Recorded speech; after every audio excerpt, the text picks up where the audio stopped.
What's going on, guys? JJ Wilson here, and for this video we will talk about Megalo Box Nomad and my thoughts and take on it. And man, this series did not disappoint at all. I mean, I was surprised to know that there would be a sequel coming, and I guess with enough fan demand, the producers of the show, they decided to go ahead and continue the story of Joe, or better known as Gearless Joe. And man, it was really something to see, man. It was just great to see all those characters that we know and adore, come back and pretty much give us more drama and more craziness. Right? So man, I have to say, I didn't expect the series to come back like right away, but I am glad once again that it did come back. And I'm not going to reveal this whole story like episode by episode, because I'm pretty sure a lot of people still have not watched it yet. I was surprised to see that a few people have yet to see season 1 of Megalo Box, and they definitely need to check that out. I would highly recommend you watch the first season of Megalo Box before watching Megalo Box Nomad, so that way you're up to speed and you're more familiar with the characters, you're more familiar with the background of the story and things like that. But I guess let's cut to the chase with my overall thoughts about it. Once again, the presentation was amazing, good pacing, very, very deep conversations amongst the characters.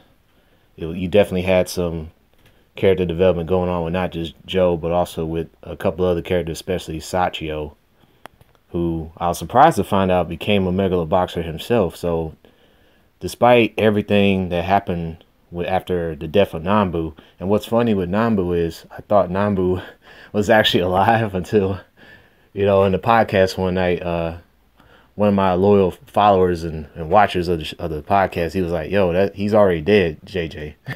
He's already dead. That's just him. That's just Joe imagining Nambu talking to him in his head, right? I was like, oh, okay. I was like, all right. So yeah, so there's one spoiler right there already. Like, Nambu is gone, and unfortunately, Joe has left the very city that he was born and raised in, and meaning that he left the academy, Team Nowhere Academy, that he was training under Nambu, and also the orphans that became like hardcore followers of his. So he left all those guys behind. So that's one of the main premises of the story right there. And so you're probably wondering, how does he get back to those kids? How does he get back to them after several years have passed? So it says the story takes place some 7 years after Megalo Box 1, after Gearless Joe defeats Yuri and pretty much puts him in retirement. But turns out Yuri has a disciple.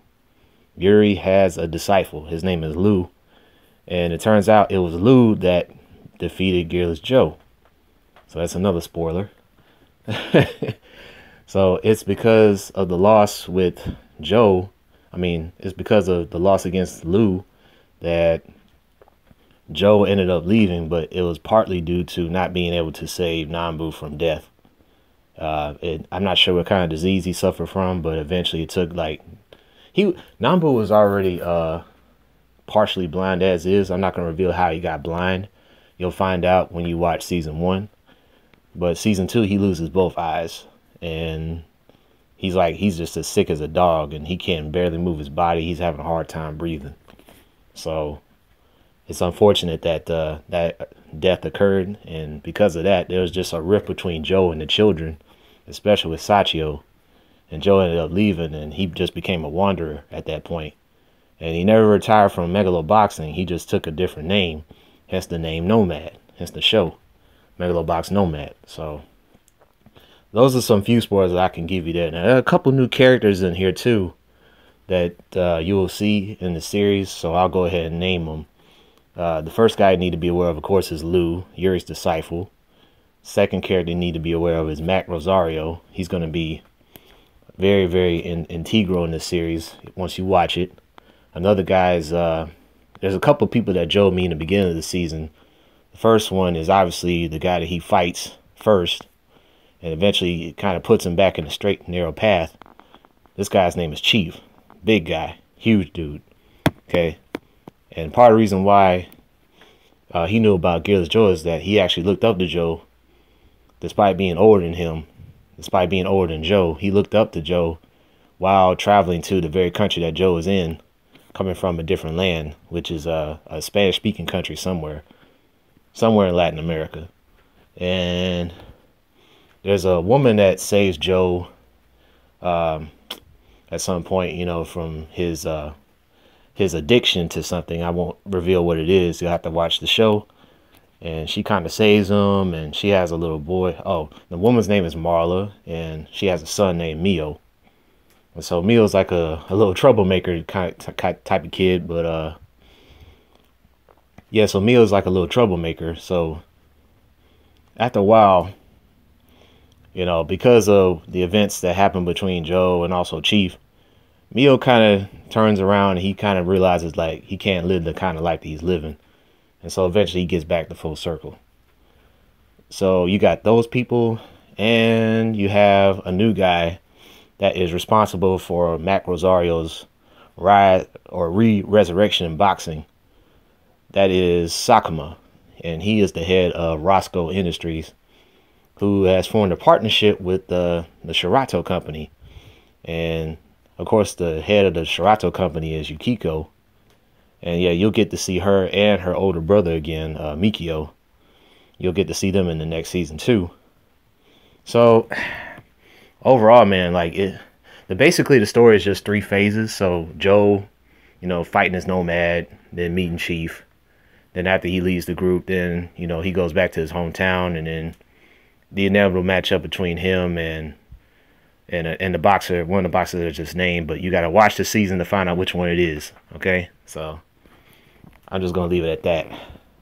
So yeah, I revealed some things already, but not enough to like reveal what's gonna happen. So before I end this off, let me say this, like, is season 2 actually better than season 1, in my opinion? It's gonna be tough. It's gonna be tough, but I'm gonna have to say no. I think I like season 1 a tad bit better, just a little bit better, because there was more fighting involved, and you had a lot more adversaries Joe that had to deal with in season 1 compared to season 2. Season 2 was more about